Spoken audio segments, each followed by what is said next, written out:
미국의 대사학가로서 자선 사업을 많이 했던 앤드류 카네기의 일화입니다. 흔히 그를 가리켜서 우리가 강철왕이라고 부르죠. 그러나 그에게는 강철의 제조에 관련에 대해서는 별반 아는 지식이 없었다고 합니다. 단지 그런 많은 기술자들을 고용해서 그들을 통해서 철강 회사를 성공적으로 경영하는 방법을 터득하고 있었을 뿐이라고 합니다. 어느 날 그는 자기 회사에서 이 철강 관련 기술에 가장 뛰어난 기술자 한 사람을 자기 방으로 불렀습니다. 그리고 이렇게 말을 했습니다. 여보게, 자네는 자타가 공인하는 대로 우리 회사에서 가장 훌륭한 기술자임에 틀림이 없네. 그래서 내가 자네를 지금 공석 중인 우리 회사의 사장으로 임명을 하려고 하네. 그러니 자네가 그 자리를 맡아서 충성을 다해 주게나. 그렇게 부탁을 합니다. 그러자 그 기술자는 가만히 생각하더니 정중하게 이렇게 답변을 했습니다. 회장님의 호의는 무척이나 고맙습니다. 그렇지만 아무리 생각해도 저는 그 자리에 적임자라고 생각이 되질 않습니다. 저는 회사의 경영에 대해서는 전혀 아는 바가 없고 문외한입니다. 회장님의 호의가 고맙지만은 저는 사양할 수밖에 없습니다라고 하면서 사양을 합니다. 카네기는 의외라고 생각을 했습니다. 그리고 다시 한번 타일렀습니다. 여보게, 회사의 경영이라고 하는 것은 이제 차츰차츰 배워가면 되지 않겠나? 그러니 자네가 그 자리를 꼭 좀 맡아주게나. 그러자 그 기술자는 다시금 이렇게 대답을 합니다. 회장님, 사람마다 재능이 다르다고 봅니다. 제가 제 자신에 대해서 너무나 잘 압니다. 저의 재능은 기술이지 경영이 아닙니다. 그러니 제가 가진 재능대로 회장님을 섬기면서 회사를 위해서 일할 수 있도록 배려를 해주시면 감사하겠습니다. 카네기는 그의 말을 듣고서 너무나 깊은 감명을 받았습니다. 그래서 그 기술자에게 이렇게 말을 했다고 합니다. 그래, 잘 알겠네. 그러면 자네 뜻대로 하겠네. 그 대신 자네가 나와 한 가지 약속을 꼭 해줄 게 있네. 자네는 명실공히 철강계의 대통령임에 분명하네. 그러니 이제부터는 내가 자네에게 대통령과 맞먹는 그런 급료를 지불하겠네. 그 한 가지만큼은 자네가 거절하지 말았으면 좋겠네. 그 후에 카네기는 약속대로 그 기술자에게 대통령과 맞먹는 급료를 계속해서 지불을 해줬다고 합니다. 물론 그 기술자도 감사한 마음으로 자기가 맡은 소임에 최선을 다하고 충성을 다했습니다. 뿐만 아니라 그 일에 고무되어서 회사의 전 직원은 자신들이 맡은 소임에 직분에 충성을 다했다고 합니다. 그 결과 카네기 철강 회사는 명실공히 세계에서 제일 가는 철강 회사로 발돋움을 할 수 있었다고 하는 이야기입니다. 우리 사랑하는 성도 여러분, 우리들도 매사에 이와 같은 자세로 우리가 임해야 됩니다. 우리가 그리스도의 몸된 교회를 섬길 때도 이런 자세가 필요합니다. 그리고 각자가 맡은 직분에 우리가 충성을 다해야 됩니다. 각자의 재능이 다르듯이 하나님께서 우리 각 사람에게 나눠주신 은사도 다르게 마련입니다. 자, 그렇다면 먼저 우리가 알아야 될 것은 재능과 은사의 차이점이 뭘까요? 쉽게 설명하면 이렇게 말할 수 있습니다. 어떤 사람이 선천적으로 아주 좋은 목소리를 타고났습니다. 그건 타고난 재능입니다. 여러분, 이 재능이라고 하는 것은 믿지 않는 불신자들도 얼마든지 가지고 태어날 수 있습니다. 근데 그 사람이 자신의 그 타고난 좋은 재능인 그 목소리로 찬양대에서 찬양으로 하나님께 영광을 돌린다면 그것은 그 사람의 은사입니다. 그러니까 은사라고 하는 것은 그리스도의 몸된 교회를 섬기도록 하나님께서 각 사람들에게 나눠주신 영적인 선물을 가리킵니다. 우리를 사랑하신 하나님은 저와 여러분들 각 사람들에게 적합한 직분을 주셨습니다. 근데 하나님은 우리에게 직분만 주신 것이 아니라 그 직분을 효율적으로 감당할 수 있도록 은사도 함께 주십니다. 예컨대 나한테 목수의 일을 맡겼다고 한번 가정을 해봅시다. 근데 하나님은 목수의 일을 맡겨놓고 그냥 우리에게 맨손으로 일하라고 그렇게 말하지 않습니다. 목수 일을 잘 할 수 있도록 연장도 주십니다. 톱도 주시고 대패도 주십니다. 그때 하나님께서 우리 각자에게 주신 바로 그 연장이 은사라는 것입니다. 그러니 하나님께서 우리에게 어떤 은사를 주셨든지 간에 우리는 그 은사를 소중하게 여기면서 받은 은사대로 맡은 바 직분에 충성을 다해야 됩니다. 특별히 오늘 사도 바울은 본문을 통해서 우리에게 이 말씀을 교훈으로 주는 것입니다. 특별히 본문은 우리에게 받은 은사대로 사역하면서 세 가지를 명심하라고 이야기를 합니다. 첫 번째로는 은사가 다양하다는 것입니다. 은사의 다양성. 그 은사가 다 각기 나타나기 때문에 그렇습니다. 두 번째로는 은사의 소중성입니다. 우리에게 은사를 주신 분은 하나님이십니다. 그렇기 때문에 어떤 은사라도 우리가 소홀히 여겨서는 안 됩니다. 마지막으로 우리가 받은 은사로 교회의 덕을 세우는 신앙 실천이 있어야 됩니다. 하나님께서 저와 여러분들에게 은사를 주신 것은 나 자신의 유익을 도모하라는 것이 아닙니다. 그 은사를 가지고 그리스도의 몸된 교회를 섬기며 다른 지체들을 섬기라고 하는 것입니다. 자, 그럼 구체적으로 말하면 첫 번째, 은사는 다양합니다. 오늘 6절 상반절에 보니까 우리에게 주신 은혜대로 받은 은사가 각각 다르니, 하나님이 우리에게 주신 은혜는 다 똑같습니다. 그러나 은사는 각각 다르다는 것입니다. 바울은 구체적으로 우리가 받은 은사를 오늘 본문에서 7가지를 이야기합니다. 첫 번째로는 예언의 은사입니다. 우리가 예언이라고 말을 하면 보통 많은 사람들이 미래 일을 앞당겨서 말하는 것, 또는 미래에 일어날 어떤 기륭, 화복을 알아맞히는 그런 점쟁이 같은 것으로 착각을 합니다. 그러나 성경에서 말하는 예언은 그런 것이 아닙니다. 시간적인 의미하고는 전혀 관계없습니다.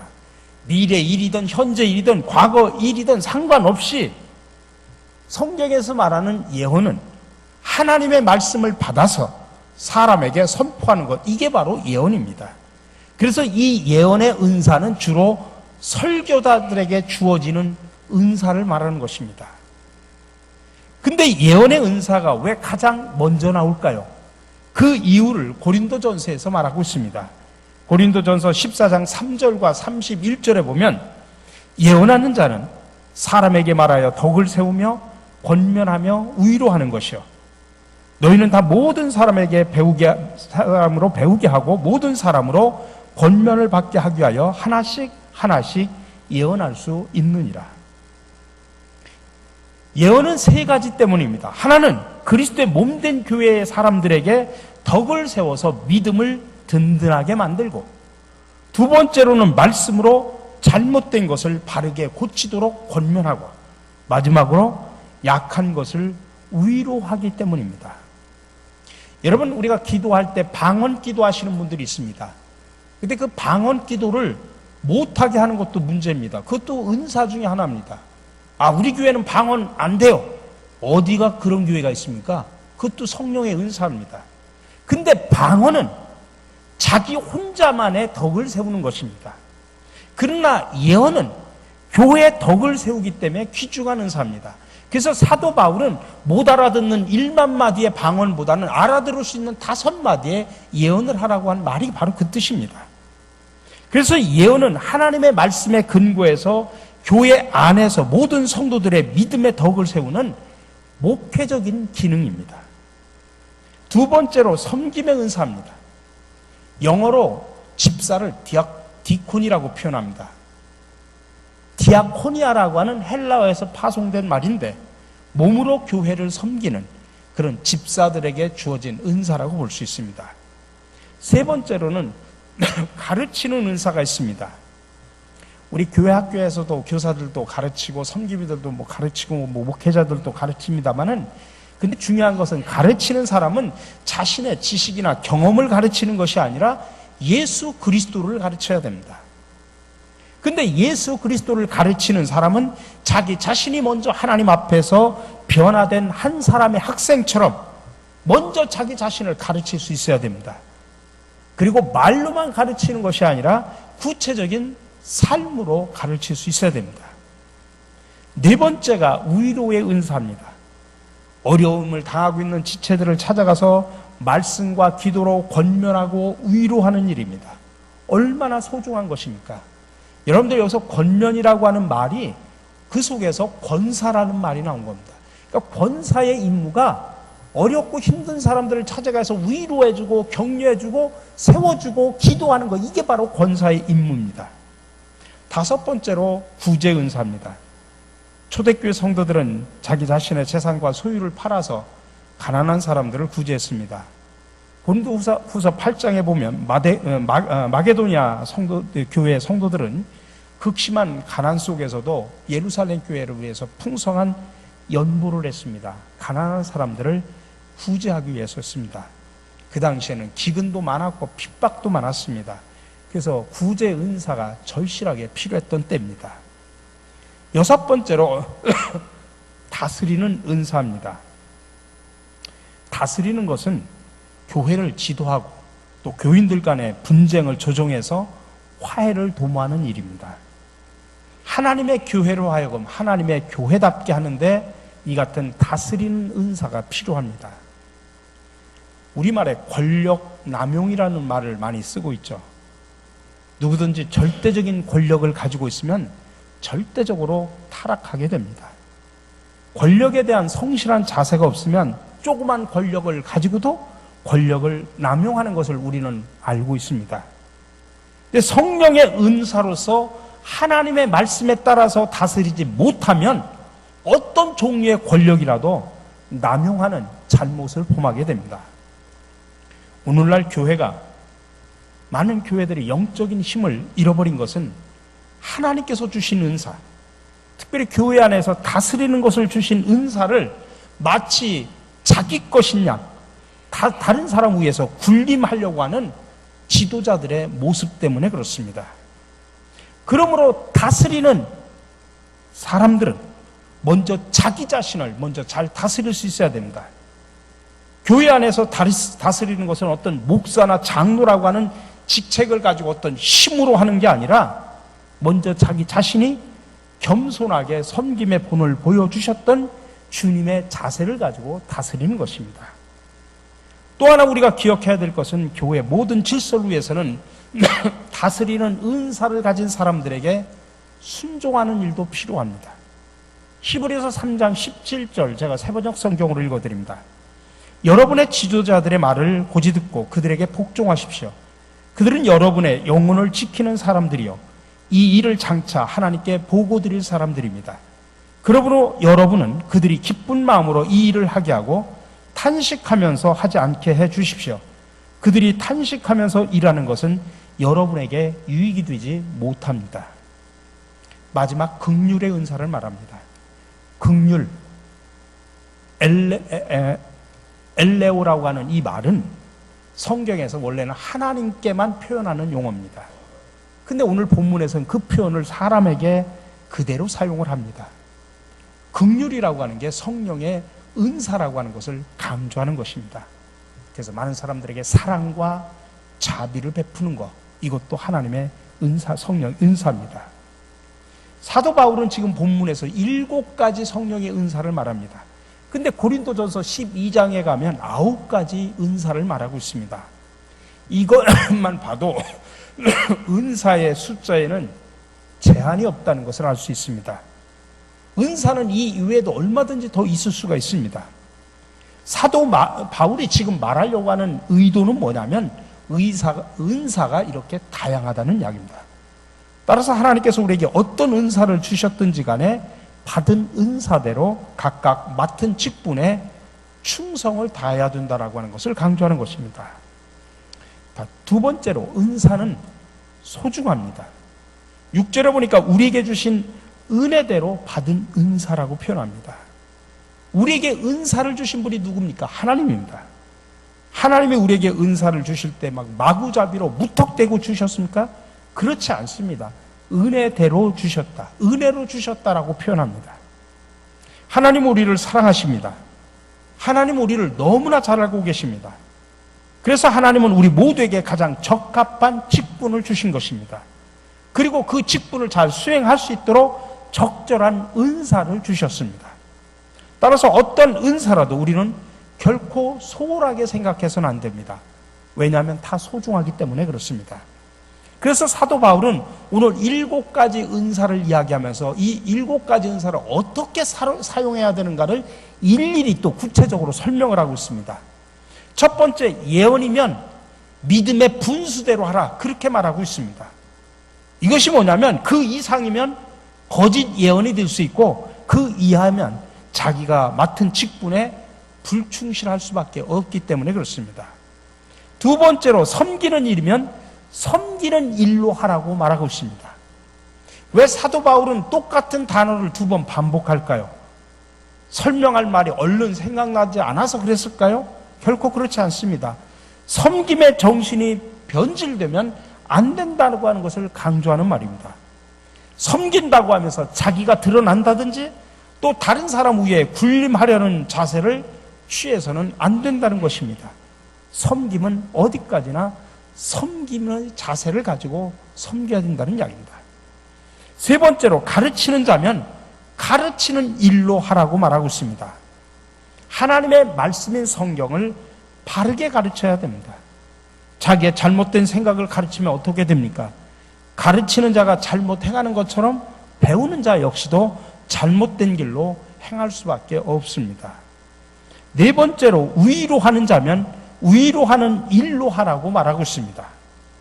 여러분, 구약에 보면 욥이 나옵니다. 그리고 욥의 세 친구가 나옵니다.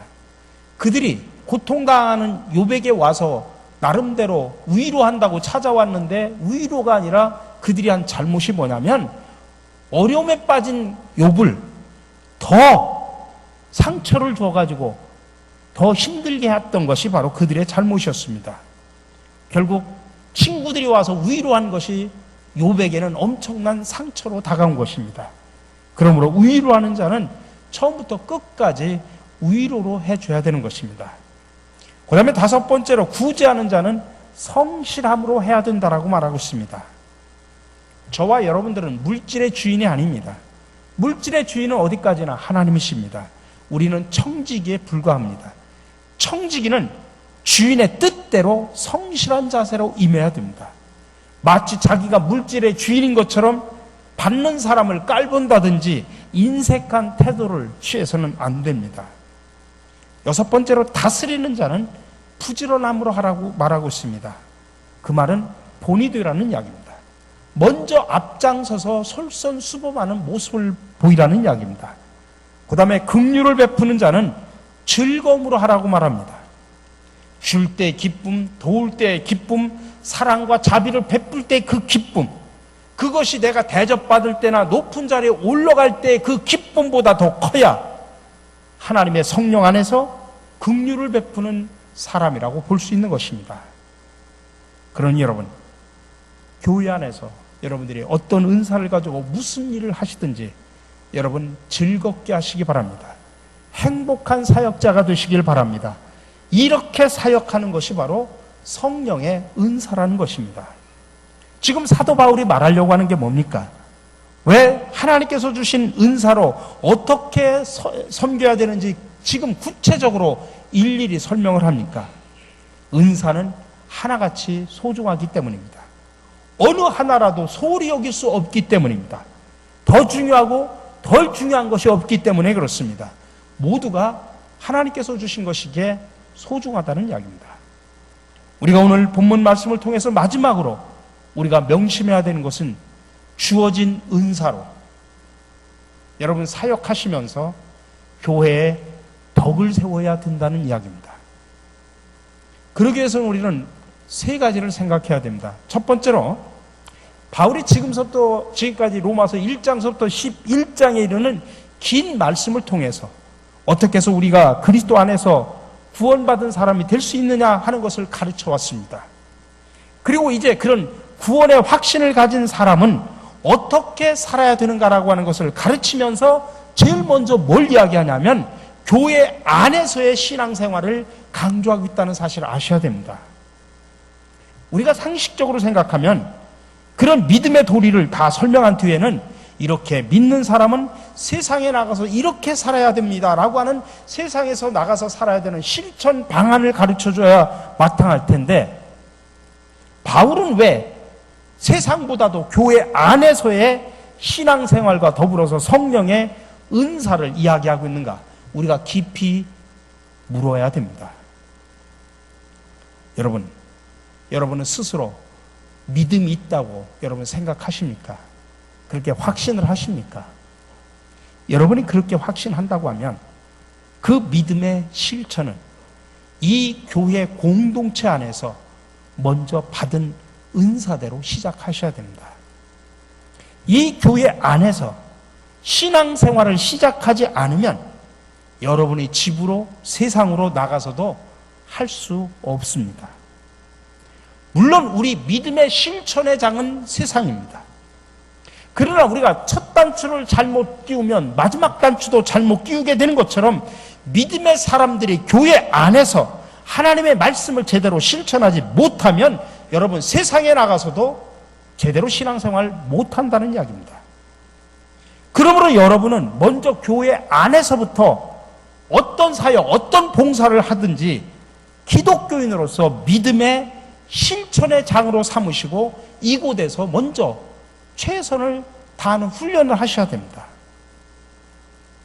두 번째로 여러분 중에 생각하기를 나는 어떤 은사도 받은 것이 없고 실제로 봉사하는 것이 없다고 생각하는 사람은 여러분 잘못 생각하고 있다는 사실을 아셔야 됩니다.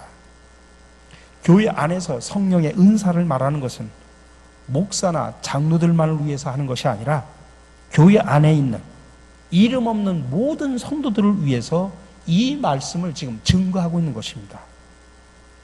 여러분 중에 한 사람이라도 하나님의 은사를 못 받은 사람은 하나도 없다는 사실을 아셔야 됩니다.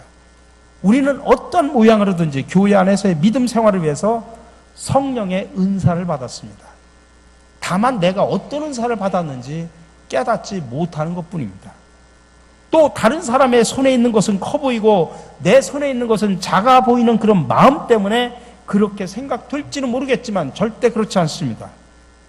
그러니 여러분 다시 한번 기도하면서 하나님께서 나에게 주신 은사가 무엇인가를 깨닫고 나에게 이런 은사를 주셨으니까 이것을 새롭게 실천해야 되겠다고 하는 그런 결심을 새롭게 하시기를 바랍니다. 마지막으로 강조드렸듯이 이 모든 일이 교회의 덕을 세우기 위함이라는 것을 아셔야 됩니다. 내가 받은 성령의 은사를 가지고 사역을 하면서 교회의 덕을 세우지 못하는 사역은 문제가 있습니다. 여러분의 교회에서 아무리 큰 일을 한다고 할지라도 교회 공동체의 덕이 되지 않으면 여러분 그리스도의 몸된 교회를 온전히 섬기고 온전히 부흥시킬 수 없습니다. 그러니 지금부터 여러분 어떤 일을 하시든지 그리스도의 몸이라고 하는 이 교회의 덕이 되도록 하셔야 됩니다. 내 일만 귀중하다고 생각해서 교회의 덕을 깨트리는 사람은 정말로 성령의 은사를 받은 것이 아닌 것을 여러분들 분명히 아셔야 됩니다. 여러분, 우리는 하나님으로부터 받은 은사대로 우리에게 맡겨진 사역에 최선을 다해야 됩니다. 그리고 언젠가 우리는 우리에게 은사를 주신 하나님 앞에 설 때가 있습니다. 그때 여러분 한 달란트를 받았던 사람처럼 은사를 여러분들 소홀히 여기지 마시기 바랍니다. 그러면 악하고 게으른 종이라는 책망을 받게 됩니다. 하나님께서 우리에게 어떤 은사를 주셨든지 간에 받은 은사대로 충성을 다하십시오. 그래서 여러분 하나님 앞에 서는 날 착하고 충성된 종이라고 하는 칭찬을 받는 저와 여러분 모두가 되시기를 주님의 이름으로 간절히 축원합니다. 자비의 주님, 언제나 우리에게 위로의 말씀과 위로의 성령을 주신 것을 감사를 드립니다. 주님은 우리가 쓰러져 지칠 때 우리의 손을 잡아 일으켜 주셨고, 주님 우리의 마음이 괴로워 홀로 눈물을 흘릴 때 우리 가슴속 깊은 곳에 와서 우리를 위로해 주셨습니다. 무엇보다도 죄로 신음하고 있는 우리에게 구원의 선물을 주심으로 그 무엇보다도 더 큰 기쁨을 주셨습니다. 사랑의 주님, 우리도 그런 주님의 일을 행하는 사람들이 될 수 있도록 도와주시옵소서. 사실은 우리의 힘으로는 아무것도 할 수 없으니 주님의 자비의 성령을 보내주셔서 그 성령에 의지하여 하루하루 무언가 다른 사람을 위해 섬김과 위로를 행할 수 있는 우리 모두가 될 수 있도록 인도하여 주시옵소서. 우리가 하는 모든 사역을 통해 우리 신갈 장로교회 공동체에 덕이 되게 하여 주시옵소서. 우리 주 예수 그리스도의 이름으로 간절히 기도드립니다. 아멘.